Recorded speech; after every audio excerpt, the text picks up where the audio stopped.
오늘은 부활절입니다. 예수님의 부활이 저와 여러분의 부활이 되기를 소원합니다. 예수님께서 죽음의 권세를 이기시고 다시 살아나신 것처럼 저와 여러분도 예수님처럼 다시 부활할 겁니다. 부활을 기다리며 사는 저와 여러분 될 수 있기를 바랍니다. 예수님께서 우리를 죄에서 구원하시기 위해서 하나님의 보좌를 버리시고 이 땅에 오셨습니다. 하지만 죄인들은 예수님을 십자가에 못 박으라고 외쳤습니다. 결국 우리를 죄에서 구원하기 위해 오신 예수님은 십자가에서 못 박혀 죽게 됩니다. 그러자 유대인들은 크게 기뻐했습니다. 더 이상 예수님에 대해서 신경을 쓰지 않아도 되기 때문입니다. 그리고 사탄도 예수님께서 십자가에서 죽으신 것을 보고 기뻐했습니다. 죄인들을 구원하시려는 하나님의 계획이 실패했다고 생각했기 때문입니다. 그리고 자신이 예수님을 이겼다라고 기뻐했습니다. 유대인들과 사탄이 자기들이 이겼다며 기뻐하고 있을 때 예수님은 죽음의 권세를 깨뜨리시고 다시 살아나셨습니다. 죽음과 무덤은 예수님을 가둘 수가 없었습니다. 예수님은 죽음의 권세를 이기시고 다시 살아나셨습니다. 그리고 예수님을 이겼다며 기뻐하던 사탄에게 내가 너를 이겼다. 너는 나를 이길 수 없다며 승리의 나팔을 부셨습니다. 세상이 교회와 성도들을 핍박합니다. 그렇지만 교회와 성도들에게는 세상의 핍박에 대응할 수 있는 힘이 없었습니다. 무기력하게 교회와 성도들은 가진 것들을 빼앗겼습니다. 감옥에 갇혔고 죽어야 했습니다. 교회와 성도들을 향한 세상의 핍박은 시간이 갈수록 더 심해졌습니다. 금방이라도 이 땅에서 교회와 성도들이 다 사라질 것처럼 보였습니다. 하지만 최후의 승리는 세상이 아니라 교회와 성도들이 가졌습니다. 교회와 성도들은 세상을 향해 내가 너를 이겼다고 외쳤습니다. 너희는 우리를 이길 수 없다고 승리의 나팔을 불었습니다. 교회와 성도들이 예수님의 부활을 붙잡고 있었기 때문입니다. 예수님께서 죽은 자 가운데서 다시 살아나셨던 것처럼 나도 우리도 부활한다고 하는 그 부활을 그들이 붙잡았습니다. 그래서 세상의 핍박을 견뎌내고 마침내는 이길 수 있었습니다. 부활은 예수님의 부활을 믿는 그 사람에게 영혼의 소망을 줍니다. 아무것도 두려워하지 않게 합니다. 예수님처럼 무엇이든 할 수 있는 믿음의 능력을 줍니다. 하늘에 있는 것들을 바라보며 의지하게 합니다. 하지만 예수님의 부활을 의심하고 믿지 않는 사람에게는 아무 일도 일어나지 않습니다. 예수님의 부활을 믿어야 합니다. 예수님께서 십자가에서 죽으셨지만 죽은 자 가운데 다시 살아나신 이 부활을 믿어야 합니다. 그러면 그 순간부터 예수님의 부활이 내 부활이 됩니다. 예수님의 영광이 내 영광이 되고 예수님의 능력이 저와 여러분의 능력이 되는 겁니다. 오늘 우리가 함께 읽은 말씀은 엠마오로 가던 두 사람이 부활하신 예수님을 만난 이야기의 일부분입니다. 두 사람이 예수님을 만난 이야기는 누가복음 24장 13절부터 시작하는데 그때 이렇게 말씀합니다. 그날에 그들 중 둘이 예루살렘에서 25리 되는 엠마오로 하는 마을로 가면서 본래 성경에 기록된 헬라 원문과 비교할 때 우리가 가진 성경에는 두 개의 단어가 빠져 있습니다. 먼저 그리고라는 단어가 빠져 있습니다. 13절은 그리고라는 말로 시작합니다. 그리고라는 말은 엠마오로 가는 두 사람에 대한 이야기가 앞에 있는 이야기들과 연결이 되어 있다는 겁니다. 누가복음 24장 1절부터 12절은 예수님께서 죽은 자 가운데서 다시 살아나신 놀라운 일을 말씀합니다. 이 소식을 제일 먼저 여자들이 알았습니다. 그리고 여자들을 통해 사도들과 엠마오로 가던 두 사람을 비롯한 여러 사람들이 들었습니다. 그런데 그 다음에 나오는 누가복음 24장 13절은 두 사람이 예루살렘을 떠나 엠마오로 가고 있다고 말씀합니다.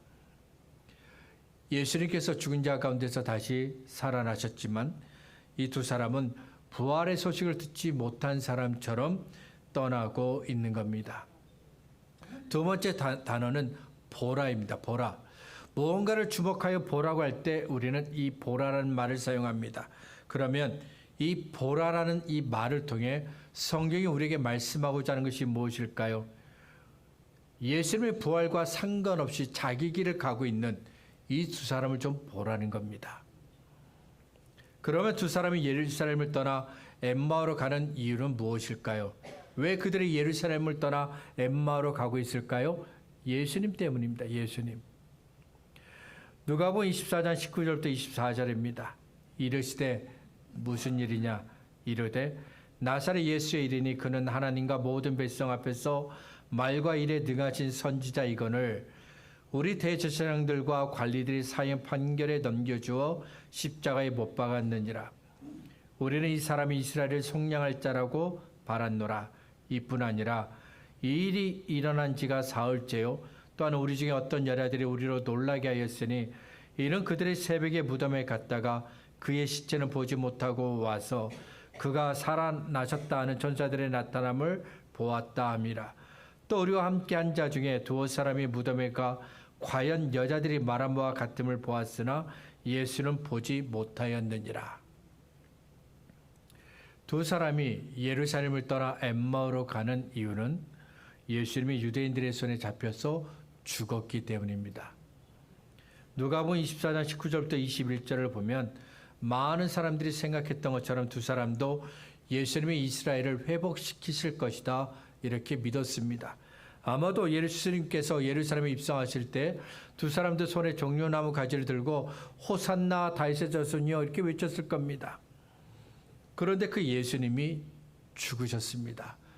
이스라엘을 회복시키실 것이라고 믿었던 그 예수님이 대제사장들과 관원들에 의해 죽으셨습니다. 그래서 절망하며 예루살렘을 떠나 엠마오로 가고 있는 겁니다. 두 사람은 예수님을 믿습니다. 그런데도 예루살렘을 떠나 엠마오로 가는 두 번째 이유는 예수님의 부활을 믿을 수 없기 때문입니다. 여자들이 무덤에 갔다가 전사를 통해 예수님이 다시 살아나셨다는 소식을 들었습니다.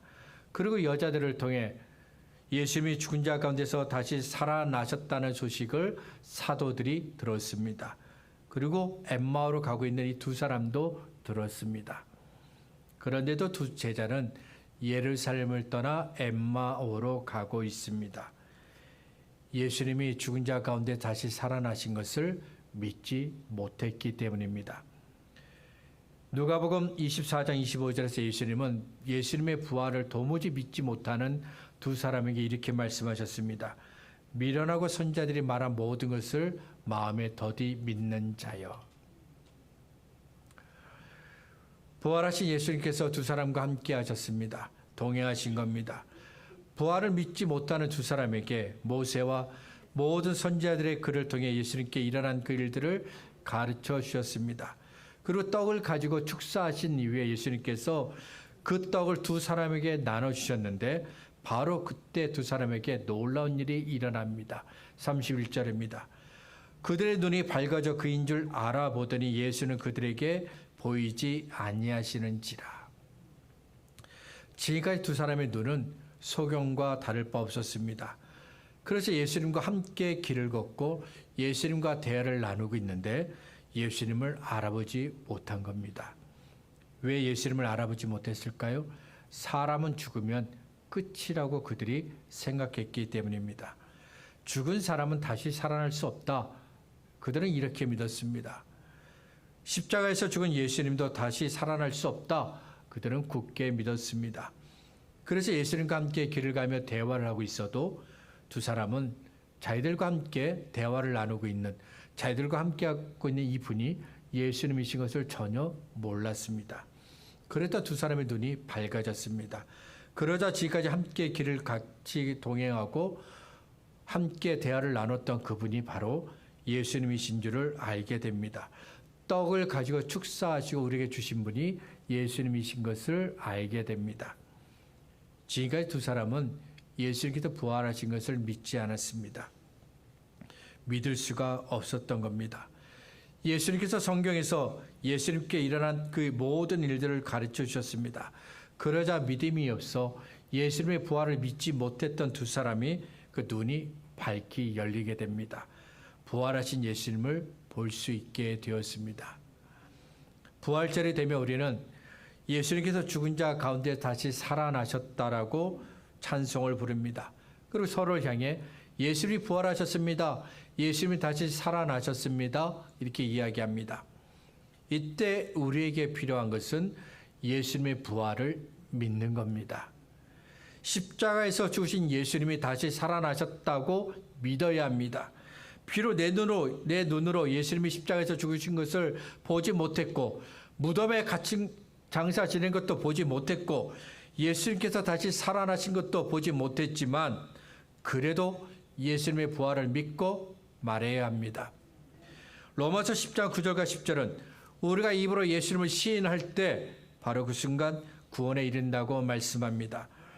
네가 만일 너의 입으로 예수를 주로 시인하며 또 하나님께서 그를 죽은 자 가운데서 살리신 것을 내 마음에 믿으면 구원을 받으리라. 사람이 마음으로 믿어 의에 이르고 입으로 시인하여 구원에 이르느니라. 예수님께서 부활하셨다고 입으로 시인하시기 바랍니다. 그래서 부활을 믿지 못하는 사람이 아니라 부활을 믿는 성도가 되시기를 바랍니다. 예루살렘을 떠나 엠마오로 가던 두 사람에게 31절은 전환점이 됩니다. 31절 이전의 두 사람에게는 절망밖에 없었습니다. 그런데 31절 이후에 두 사람의 마음에 절망이 아닌 소망을 갖게 됩니다. 죽은 자 가운데 다시 부활하신 예수님을 만나면서 심령의 변화가 일어난 겁니다. 그래서 절망하며 떠났던 절망 가운데 예루살렘을 떠났던 두 사람이 다시 예루살렘으로 돌아옵니다. 사도들과 제자들을 만납니다. 그리고 부활하신 예수님께서 두 사람에게 하신 말씀들과 하신 일들을 이야기합니다. 32절부터 35절입니다. 그들이 서로 말하되 길에서 우리에게 말씀하시고 우리에게 성경을 풀어주실 때에 우리 속에서 마음이 뜨겁지 아니하더냐 하고 곧 그때로 일어나 예루살렘에 돌아가 보니 11 제자 및 그들과 함께한 자들이 모여 있어 말하기를 주께서 과연 살아나시고 시몬에게 보이셨다 하는지라. 두 사람도 길에서 된 일과 예수께서 떡을 떼심으로 자기들에게 알려지신 것을 말하더라.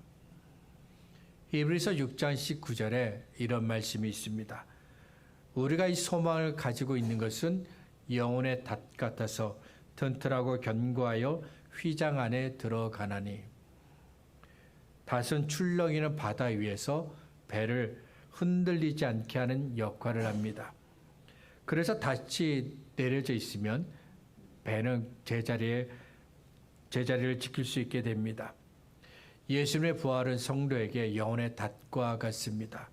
그래서 절망하고 낙심하고 넘어질 수밖에 없는 상황을 만나도 성도를 흔들리지 않게 붙잡아 줍니다. 믿음을 굳게 지키게 합니다. 예수님께서 죽은 자 가운데서 다시 살아나신 것은 저와 여러분에게 영혼의 닷입니다. 어떤 일이 있어도 흔들리지 않도록 굳게 붙잡아 주는 영혼의 닷입니다. 죽음의 문 앞에서도 흔들리지 않게 하는 영혼의 닷입니다. 부활을 믿지 못하면 우리의 삶은 흔들리게 됩니다. 우리의 미래는 아무것도 없게 됩니다. 우리가 간절히 원하는 구원과 영생도 얻을 수가 없습니다. 그러나 예수님의 부활을 믿으면 우리의 삶은 항상 흔들리지 않게 됩니다. 예수님의 부활을 믿으면 우리의 미래는 확실합니다. 영원합니다. 예수님의 부활을 믿으면 우리가 간절히 원하는 구원과 영생을 얻게 됩니다. 예수님의 부활을 믿으시기 바랍니다. 예수님께서 죽은 자 가운데 다시 살아나신 것을 믿으시기를 바랍니다. 그래서 우리 심령에 우리의 삶의 영혼의 닻이 내려져서 결코 흔들리지 않고 언제나 하나님 앞에 설 수 있는 저와 여러분이 될 수 있기를 바랍니다. 말씀을 정리하겠습니다. 절망은 우리를 깊은 어둠 속으로 몰아넣습니다. 아무것도 꿈꾸지 못하게 하고 항상 두려워하게 합니다. 반대로 소망은 우리를 깊은 어둠에서 빛으로 인도합니다. 무엇이든 꿈꾸게 하고 항상 기뻐하고 즐거워하게 합니다. 절망을 얻고 싶습니까? 그렇다면 예수님께서 죽은 자 가운데서 다시 살아나신 것을 믿지 않으면 됩니다. 반대로 소망을 얻고 싶습니까? 그러면 예수님께서 죽은 자 가운데서 다시 살아나신 것을 믿으면 됩니다. 사망 곳에 깨뜨리시고 다시 부활하신 예수님을 믿으시기를 바랍니다. 그래서 믿음이 없는 사람이 아니라 믿음이 있는 사람이 되시기를 바랍니다. 예수님께서 부활하신 것처럼 나도 부활한다는 이 소망을 간직하시길 바랍니다. 부활의 소망으로 날마다 살아가는 저와 여러분이 될 수 있기를 주의 이름으로 축복합니다.